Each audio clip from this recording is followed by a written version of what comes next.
ایک بار پھر لے کے آیا ہوں قاری حنیف کی تقریر. بہت اچھی تقریر ہے. تقریر اچھی لگی تو ہمارے چینل کو سبسکرائب کریں. آئیے چلتے ہیں تقریر کی. اللہ کے نیک برگزیدہ بندے، مقبول ترین بندے، اللہ والے، اللہ کے ولی، بزرگان دین رحمہم اللہ علیہ مجمعین کے واقعات اور مختصر سے حالات اس نیت سے عرض کر رہا تھا کہ ہمیں بھی اپنے گریبان میں جھانکنے کا موقع ملے. ہم لوگ بھی یہ سوچیں کہ یہ اللہ والے تھے، پیٹ بھی تھا، نفس بھی تھا، بیوی بھی تھی، بچے بھی تھے، پیاس بھی لگتی تھی، بھوک بھی لگتی تھی، کپڑا بھی درکار تھا، سردی گرمی بھی آتی تھی. ان لوگوں نے اللہ کی رضا کیسے حاصل کی؟ نیت میری کسی کی تردید مقصود نہیں، سمجھانے کے لیے کہتا ہوں. جیسے سڑک پہ پیدل آدمی چل رہا ہو اور پاس سے کار گزرتی ہے تو دل میں خیال آتا ہے کہ میرے پاس بھی کار ہوتی. ان اللہ کے نیک بندوں کو دیکھ کر میں اور آپ کیوں نہیں سوچتے کہ میں بھی اللہ کا نیک بندہ بن جاتا؟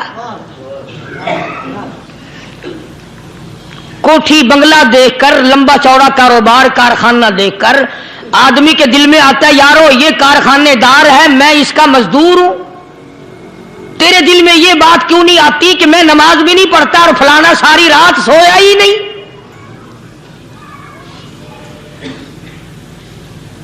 ہم لوگ اپنے معاملات میں، اپنے کردار کے بارے میں آخر کب سوچیں گے؟ وہ کون سی نئی زندگی ملے گی؟ بس ایک دھوکہ لگا ہوا ہے.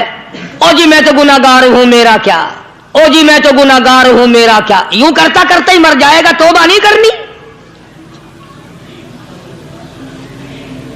کوئی آدمی پلیت ہو اور وہ یہ کہتا رہے او یار میں تو پلیت ہوں، یار میں تو ناپاک ہوں، میرا کیا میں تو ناپاک ہوں. اللہ کے بندے پانی کے پاس جا، غسل کر، پھر ہی تو پاک بنے گا. اپنے آپ کو پلیت پلیت کہتا رہے یوں تو پاک نہیں بنے گا.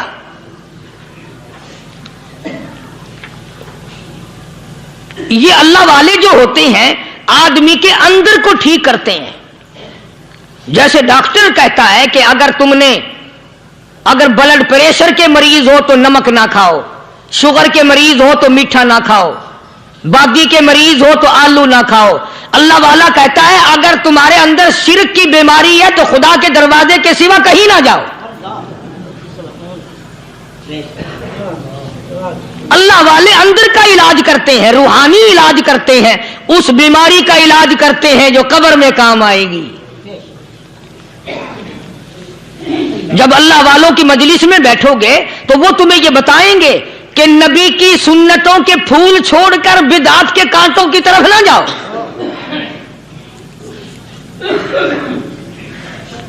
اور ہدایت ہے محمد کریم صلی اللہ علیہ وسلم کی. سبحان اللہ. وہ جوان کتنا خوش نصیب ہوگا جو حضور کے ساتھ سواری پہ سوار ہے. اللہ اکبر. سیدنا معاذ بن جبل رضی اللہ تعالیٰ عنہ کی ذات اقدس ہے، جس سواری پہ محمد عربی صلی اللہ تعالی علیہ وسلم سوار ہے، اسی سواری پہ صحابی بھی سوار ہے، آپ کے پیچھے سوار ہے. آپ نے 3 مرتبہ ارشاد فرمایا یا معاذ. وہ کتنا مقدروں والا جوان ہوگا جس کا نام آقا کے پیارے پیارے منہ سے نکلا. فرمایا یا معاذ، او معاذ. عرض کیا لبیک و سعدیک. میرے آقا میں حاضر ہوں، میں غلامی میں حاضر ہوں. کچھ نہیں فرمایا. پھر دوسری مرتبہ ارشاد ہوا یا معاذ. عرض کیا لبیک و سعدیک.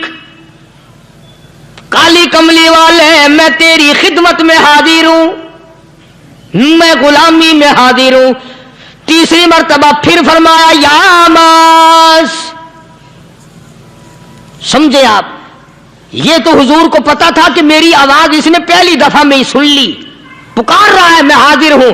3 مرتبہ آواز اس لیے دی، یعنی میں جو تجھے بتانا چاہتا ہوں وہ بڑی اہم بات ہے، توجہ کر، دھیان کر اس بات کی طرف جو میں تجھے بتانے لگا ہوں۔ تیسری مرتبہ ارشاد ہوا یا معاذ، عرض کیا لبیک و سعدیک، میرے آقا میں حاضر ہوں، غلامی میں حاضر ہوں۔ ارشاد فرماؤ، فرمایا یا معاذ لا تشرک باللہ، او ماضی مجھ سے ارشاد سن لے، مجھ سے پیغام سن لے، میں محمد کریم صلی اللہ تعالی علیہ وسلم تجھے بڑی پتے کی بات بتانے لگا ہوں، گر کی بات بتانے لگا ہوں، کوئی حقیقت کی بات بتانے لگا ہوں۔ لا تشرک باللہ،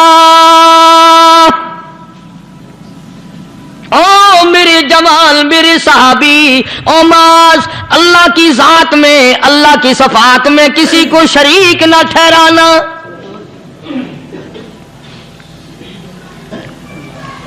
کسی کو بگڑی بنانے والا نہ سمجھنا، کسی کو پریشانی دور کرنے والا نہ سمجھنا، زندہ کرنے والا، مارنے والا، فقیر بنا دینے والا، فقیر کو شہنشاہ بنا دینے والا اس کے سوا کوئی نہیں۔ چلو ہو گئی بات، فرما دیا آپ نے کہ شرک نہ کرنا۔ اب ہماری بات سنو، ابھی حدیث کا جملہ باقی ہے جو محمد عربی صلی اللہ علیہ وسلم کی زبان مبارک سے نکلا، اہم بات باقی ہے، ٹھیک ہے فرما دیا، لیکن اب سوال کرو سرکار مدینہ صلی اللہ علیہ وسلم سے کہ جی اگر کوئی مصیبت کی وجہ سے کر بیٹھے، اگر کوئی پریشانی کے عالم میں آ کے کر بیٹھے، کوئی دکھوں کا مارا ہوا کر بیٹھے، تو صاف فرما دیا، فرمایا او معاذ ان قتلتا، اگرچہ تجھے قتل کر دیا جائے، تیرا ٹکڑا ٹکڑا کر دیا جائے، تیرا قیمہ بنا دیا جائے، اس سے بھی سخت بات آگے فرمائی او حرقتا، چاہے تجھے جلا کر خاک کر دیا جائے، تیرا قیمہ بنا دیا جائے، تجھے جلا کر راکھ بنا دیا جائے، کسی حال میں بھی تجھے شرک کرنے کی اجازت نہیں۔ اور ایک اور بات میرے سے سن کر پکا کے لے جاؤ، چوری کرنے والا ساری عمر چوری کرتا ہے، لیکن کبھی ایسا دن اس کی زندگی میں نہیں آیا ہوگا جب وہ یہ کہے کہ میں عبادت کر رہا ہوں۔ لاکھ چوری کی ہو، یہ کہے گا کہ میں گناہگار ہوں، چوری کا اپن چلو تمہارے منہ پہ نہیں کہے گا، دل میں کہے گا۔ زنا کرنے والا کبھی نہیں کہتا کہ میں گناہ نہیں کرتا، شراب پینے والا کبھی نہیں کہتا کہ میں گناہ نہیں کرتا، حرام کھانے والا، رشوت لینے والا کبھی نہیں کہتا کہ میں گناہ نہیں کرتا۔ شرک ایسا گناہ ہے، ایسی گمراہی ہے، اس کو بندہ گناہ سمجھ کر نہیں، عبادت سمجھ کے کرتا ہے۔ اور ارشاد فرمایا محمد عربی صلی اللہ علیہ وسلم نے کہ شرک کرنے والے کو توبہ کی توفیق نہیں ہوتی، وہ اس کو برا سمجھے تو توبہ کرے، جب وہ اس کو برا سمجھتا ہی نہیں تو گناہ سمجھتے ہی نہیں تو توبہ کائے کی کرے گا وہ۔ میں عرض کر رہا تھا کہ یہ جو اولیاء کرام ہیں، بزرگان دین ہیں، اللہ والے ہیں، یہ شرک کی لعنت سے آدمی کو بچانے کے لیے ساری زندگی کوشاں رہتے ہیں۔ حدیث پاک میں آتا ہے، ارشاد فرمایا محمد کریم صلی اللہ علیہ وسلم نے کہ جب آدمی گناہ کرتا ہے، فرمایا ان فی الجسد لمضغۃ اذا صلحت صلح الجسد كله واذا فسدت فسد الجسد كله الا وهي القلب، او كما قال النبي صلی اللہ علیہ وسلم۔ ارشاد فرمایا آدمی کے بدن میں ایک گوشت کا ٹکڑا ایسا ہے کہ جب وہ ٹھیک ہو جائے تو سارا بدن ٹھیک ہو جاتا ہے، جب وہ بگڑ جائے تو سارے بدن کا نظام بگڑ جاتا ہے۔ الا وہی القلب، سرکار مدینہ صلی اللہ علیہ وسلم نے فرمایا وہ دل ہے۔ دل آدمی کا سنور جائے تو سارا کچھ سنور گیا، دل بگڑ گیا تو سب کچھ بگڑ گیا۔ ریاکاری دل سے پیدا ہوتی ہے، تکبر دیکھنے میں نہیں آتا، دل میں پیدا ہوتا ہے، فخر دل میں پیدا ہوتا ہے، عجب اور خودبینی دل میں پیدا ہوتی ہے۔ تو آقا مدنی صلی اللہ علیہ وسلم نے فرمایا کہ آدمی کا دل جو ہے وہ سفید ہوتا ہے، بالکل سفید ہوتا ہے۔ جب بندہ گناہ کرتا ہے تو ایک چھوٹا سا سیاہ کالا نقطہ اس کے دل پہ لگ جاتا ہے، پھر دوسرا گناہ کرتا ہے، پھر دوسرا نقطہ لگ جاتا ہے، پھر تیسرا گناہ کرتا ہے، پھر تیسرا نقطہ دل پہ لگ جاتا ہے، حتیٰ کہ اس کا دل سارا کالا ہو جاتا ہے۔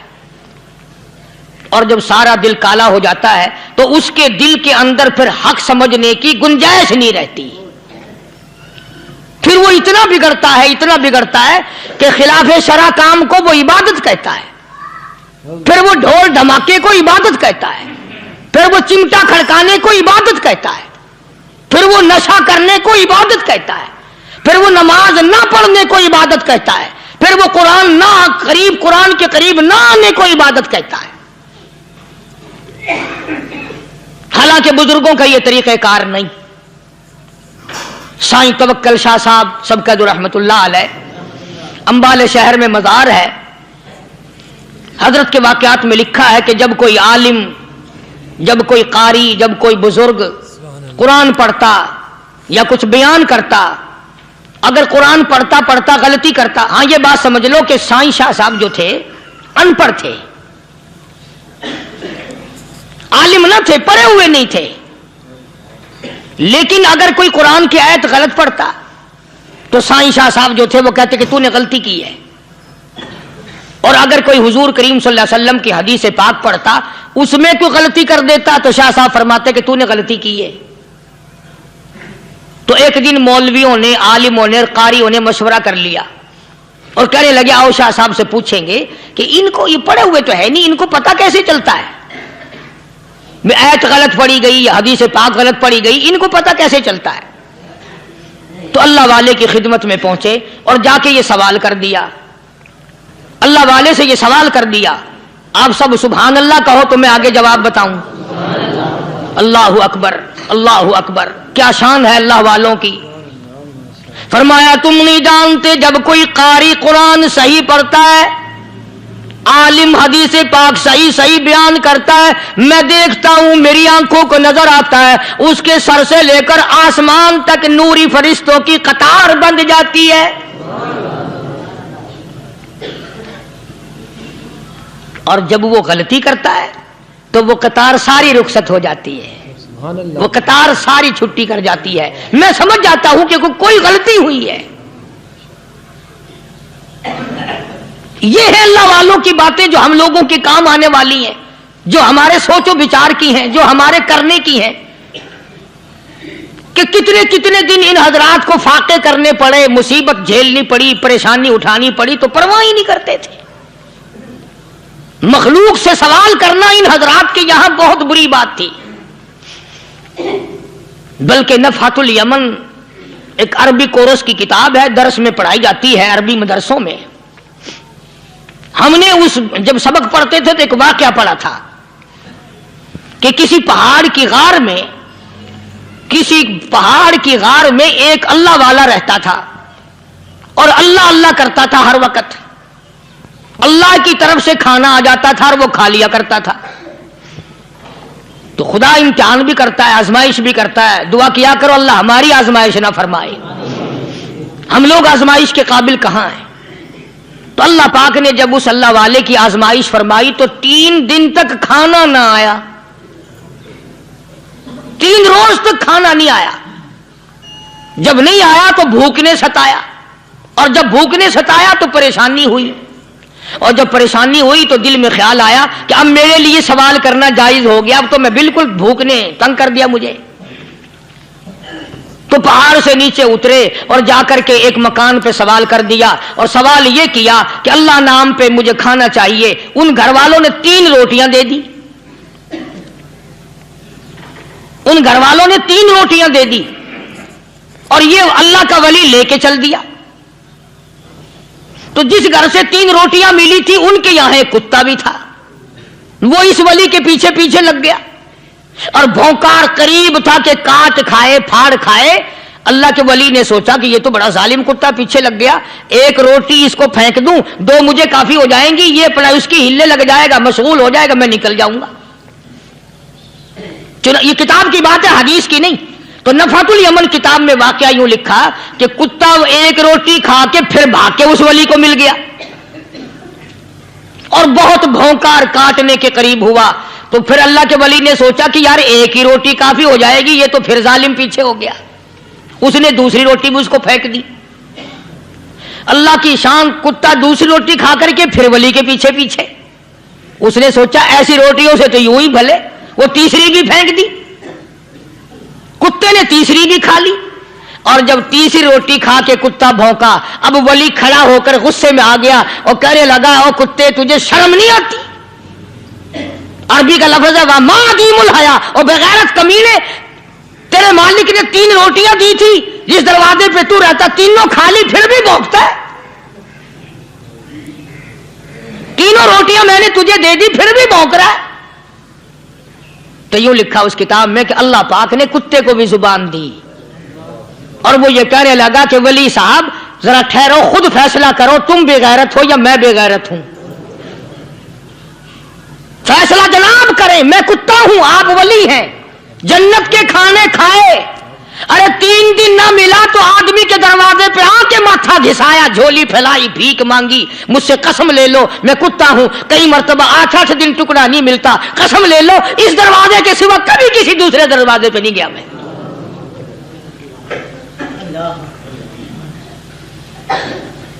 تجربہ کر لو. 3 دن کتے کو ٹکڑا ڈالو، چوتھے دن دم ہلا کر تمہارے پاؤں میں لٹے گا. ساری عمر گزر گئی اس مالک کا دیا ہوا کھاتے ہوئے پیتے ہوئے، آج بھی تجھے اس مالک کا دروازہ سمجھ نہیں آیا. پانی وہ پلاتا والذی ہوا یطعمنی ویسقین وَإِذَا مَرِضْتُ فَهُوَ يَشْفِينِ. کتنا کھلاتا ہے، کتنے اعلیٰ درجے کے کھانے کھلاتا ہے، طرح طرح کے کھانے کھلاتا ہے. پالا اس نے، سنبھالا اس نے، زندگی اس نے دی، اولاد اس نے دی، خوبصورت بیوی اس نے دی، گھر آباد اس نے کیا. تھوڑی سی پریشانی آ گئی، اب جا کے قبر کے سامنے جھکا کھڑا ہے، اس مالک سے میرا کام نہیں چلا، اور 4 گز زمین میں پڑنے والے، تو میری حاجت روائی کر دے.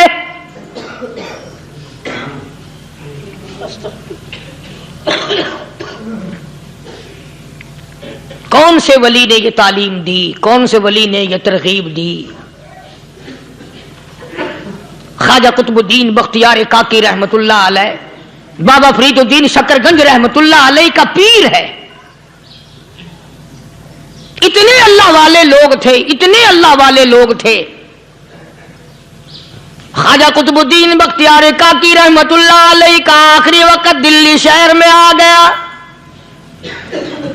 نہ دولت تھی، نہ کوٹھی تھی، نہ بنگلہ تھا، فقیری. ہائے ہائے، عجیب بادشاہت ہوتی ہے ان لوگوں کی. بادشاہ ان کے دروازوں پہ آیا کرتے تھے. خواجہ ابو الحسن خرقانی رحمت اللہ علیہ بزرگ گزرے ہیں. محمود غزنوی کا زمانہ ہے. محمود غزنوی مرحوم بادشاہ نیک آدمی تھا. خواجہ ابو الحسن خرقانی رحمت اللہ علیہ کی خدمت میں آیا اور حضرت نے یوں پوچھ لیا، فرمایا محمود 2-4 دن پہلے بھی تو سنا تھا کہ تم ادھر آئے ہو، مجھ سے مل کے نہیں گئے؟ تو کہنے لگا حضرت سرکاری دورے پہ آیا تھا، سرکاری دورے کی لپیٹ میں اللہ والے کی زیارت کو بے ادبی سمجھتا ہوں. اللہ والے کی زیارت کرنے آؤں، کام کوئی اور لے کر آؤں اور اللہ والے کی زیارت کروں؟ میرے نزدیک یہ بے ادبی ہے. فرمایا آج ارادہ کر کے آئے ہو؟ کہ جی ہاں ارادہ کر کے آیا ہوں. باتیں ہوتی رہی. محمود کہنے لگا حضرت آج بہت بڑا کام لے کر آیا ہوں، دعا فرماؤ. سومناتھ کے مندر پہ حملے کا ارادہ ہے. سبحان اللہ، ماشاءاللہ. 70 راجاؤں کی فوج آئیں گی، 70 بادشاہوں کی فوج آئیں گی، 70 راجا ہندو اپنی فوج لے کر آئیں گے. میں اکیلا مسلمان مقابلے میں آؤں گا، دعا فرماؤ وہ قادر کریم مجھے فتح عطا فرمائے۔ کیسی نیت لے کر آیا کرتے تھے بادشاہ لوگ فقیروں کے دربار میں۔ آج تو اگر کسی ولی کے پاس بھی جاؤ گے، میں نے مولانا عبید اللہ انور مدذلو سے پچھلے دنوں عرض کر دیا، میں نے کہا حضرت آپ اپنے گھر میں ہی رہتے ہیں، باہر نہیں نکلتے، کئی دن لوگوں کو نیکی ملے گی، زیارت ہوگی، تو فرمانے لگے قاری صاحب آپ کو کیا پتا ہے، بس اسی کام کے لیے لوگ آتے ہیں، ہماری اینٹ پڑ دو، ہم نے مکان بنانا ہے، ہمیں دکان کا تعویذ دے دو، ہمارے پیچھے دشمن لگ گیا، ہمارا مقدمہ ہو گیا، اور یوں تو کہنے کوئی بھی نہیں آتا، دعا کر دو اللہ میری قبر میں بھلائی فرما دے۔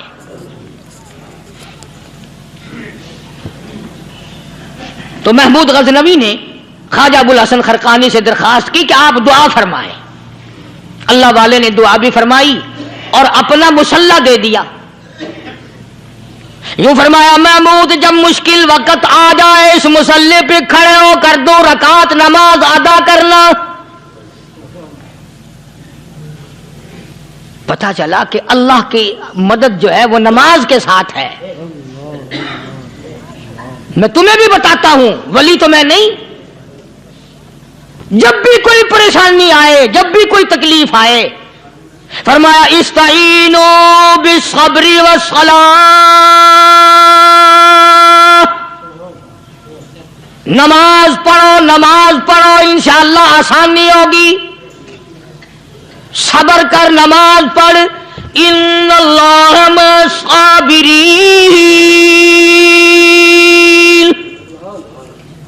اللہ پاک صبر کرنے والوں کا ساتھی ہے، صبر بھی کرتا جا، نماز بھی ادا کرتا جا، جس سے تیرا بگاڑ ہے یوں بھی سوچتا جا میری طرف سے کوئی ظلم نہ ہو جائے، میں مارا جاؤں گا۔ مسلح ساتھ لے کر چلا گیا اور اپنی فوج کو لے کر کے سومناتھ کے مندر پہ حملہ کر دیا۔ مسلمان فوج بڑا سفر کر کے آئی تھی، دور سے آئی تھی، تھکی ہوئی تھی، چور چور تھی، اتنے حالات نہ تھے، اتنے ہتھیار نہ تھے، 70 راجاؤں کی فوج کے مقابلے میں مسلمانوں کو شکست ہو گئی۔ محمود غزنوی کو خبر دی گئی بادشاہ شکست ہو گئی۔ محمود نے 2 رکعت نماز ادا کی، اور یہ بھی بتا دوں اللہ والوں کا اتنا ادب کیا محمود غزنوی نے کہ اس مسلح پہ کھڑے ہو کر نماز نہیں پڑھی، اس کو سر کے اوپر رکھ کے نماز پڑھی۔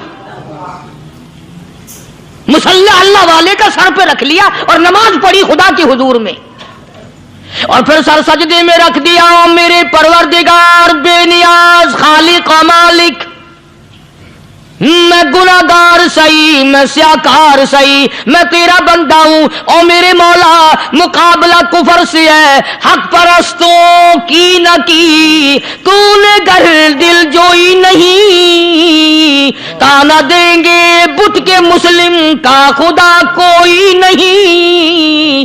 او میرے پروردگار آج مجھے ذلیل نہ کر، آج میری شکست نہ کر، آج مسلمانوں کو شکست نہ دے، اور بے نیاز پروردگار کافر کہیں گے ان کا خدا کہاں گیا۔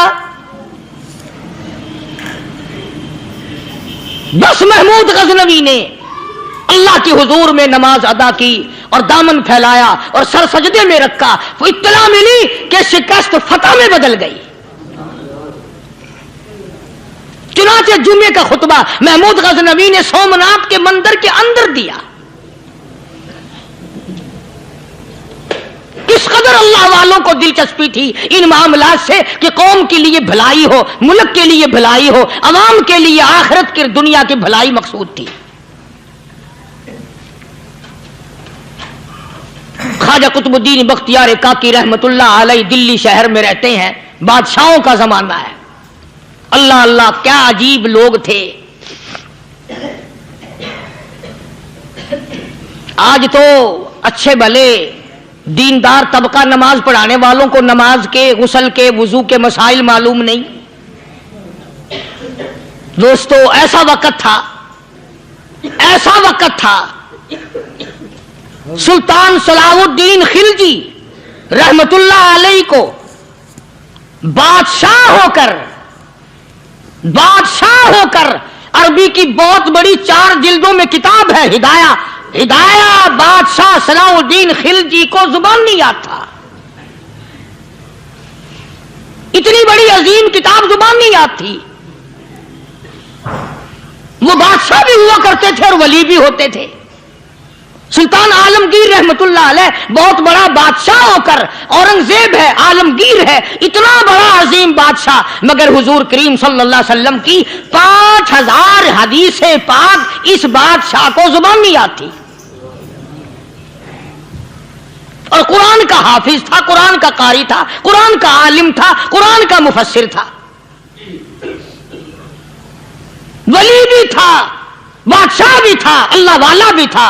اور اتنا خوف تھا دل میں تمہیں کیا بتاؤں. اللہ اکبر، بادشاہ ہو کر کے کپڑا خریدا، مزدوری کر کے کپڑا خریدا بادشاہ نے، اور کپڑا خرید کر اس کی ٹوپیاں اپنے ہاتھوں سے سی. عالمگیر رحمت اللہ علیہ نے اس کی ٹوپیاں اپنے ہاتھوں سے سی اور چاندنی چوک دلی میں کھڑے ہو کر فروخت کی، بیچی.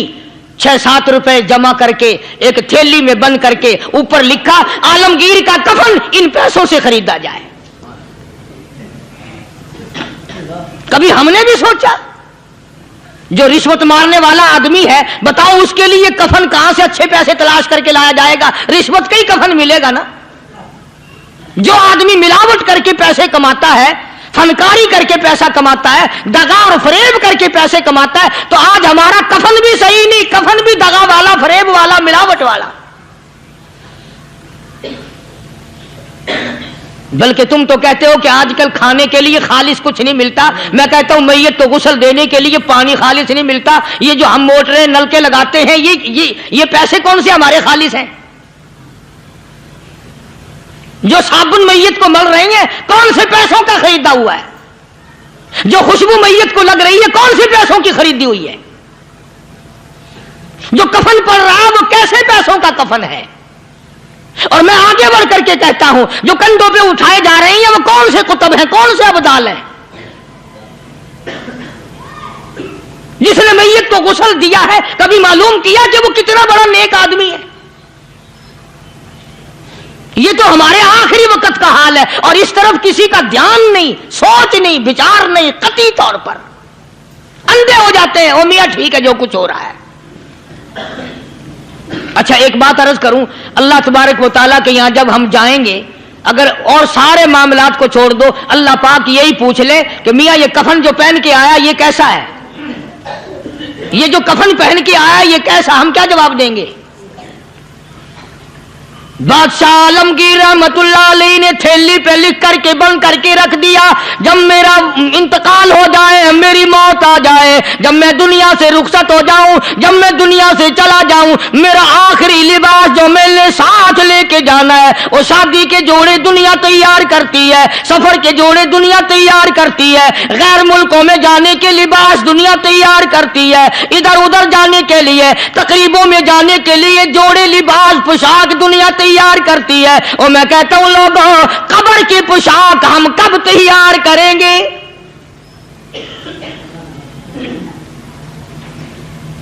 عالمگیر رحمت اللہ علیہ نے خود اپنے کفن کا انتظام کر کے رکھ دیا. ہمارے گھروں میں تو اگر کفن کا ذکر کرو تو گھر والے بھی منہ بنائیں گے، چھوڑو تم نے کفن کی باتیں بنانی شروع کر دی ابھی سے ہی. اور ایک اور عرض کروں، کفن بھی مقدر والوں کو ملتا، کئیوں کو ملتا ہی نہیں. کفن نہیں ملتا، قبر نہیں ملتی، نماز جنازہ نہیں ملتی، غسل نصیب نہیں ہوتا. مقدری سودے ہیں، نہ یہ دولت سے بات بنتی ہے، اور نہ یہ اقتدار سے بات بنتی ہے، اور نہ یہ سرمایہ سے بات بنتی ہے. یہ تو تقدیروں کے مسئلے ہیں جو مالک نے اپنے ہاتھ میں رکھا ہے. جناب رسول کریم سب کہہ دو صلی اللہ علیہ وسلم کے سگے چچا، اللہ غنی جنگ احد ہے، امام الانبیاء محبوب کبریا حضرت محمد مصطفیٰ صلی اللہ تعالی علیہ وسلم کو خبر دی گئی گئی, آپ کی حالت بھی زخمی ہے, آپ کا چہرہ انور زخمی ہو گیا, آپ کے چہرے میں خود جو سر پہ اوڑھ رکھا تھا اس کے ہلکے کڑیاں چہرے انور کے اندر چلی گئی, نکلتی نہیں, نکالنا چاہتے ہیں, نکلتی نہیں, نکالنے کی کوشش کرتے ہیں. ابو عبیدہ بن جراح رضی اللہ تعالیٰ عنہ نے دانتوں میں پکڑ کر وہ ہلکا زنجیر والا کھینچ لیا.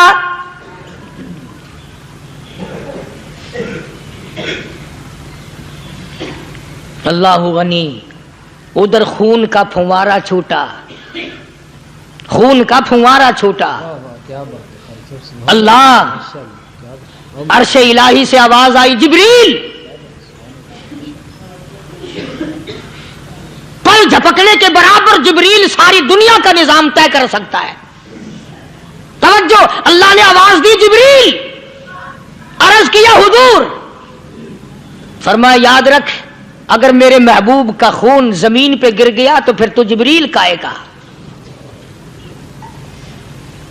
سدرۃ المنتہا سے سکنڈ تو بڑی چیز ہوتی ہے, پل جھپکنے سے پہلے جبریل نے آ کر اس خون کو سنبھالا ہے. اتنی عظمت ہے سرکار مدینہ صلی اللہ علیہ وسلم کی, اللہ تبارک و تعالیٰ کے یہاں, اور ہر پیغمبر کی. ابراہیم علیہ الصلوۃ والسلام کو وقت کے بادشاہ نے منجنیق میں بٹھا کر یوں آگ میں پھینک دیا, اس منجنیق میں سے, پنگوڑے میں سے خلیل نکل چکا. آواز آئی جبریل, جواب ملا حضور کہ میرا خلیل کو کیا ہوا؟ حضرت جبریل کو حکم ہوا, یاد رکھ اگر خلیل کا ایک بال بھی جل گیا تو جبریل کس کام کا. اللہ تبارک و تعالیٰ کے فرشتے نے پہلے پہنچ کر آگ پہ پر بچھا دیے.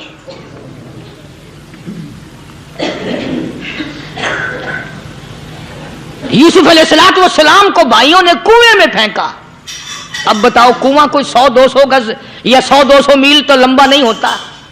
میں خالق کی بے نیازی تمہیں بتا رہا ہوں, اور اپنے پیغمبروں کی کس طرح حفاظت فرماتے ہیں. سبحان اللہ. بھائیوں نے کنویں میں دھکا دیا, جبریل جی یہ کیا ہوا؟ تو میرا نبی آیا, میرے نبی کے کنویں میں جانے سے پہلے تخت بچھا دے. جبریل نے پر بچھا کر تخت بنا دیا.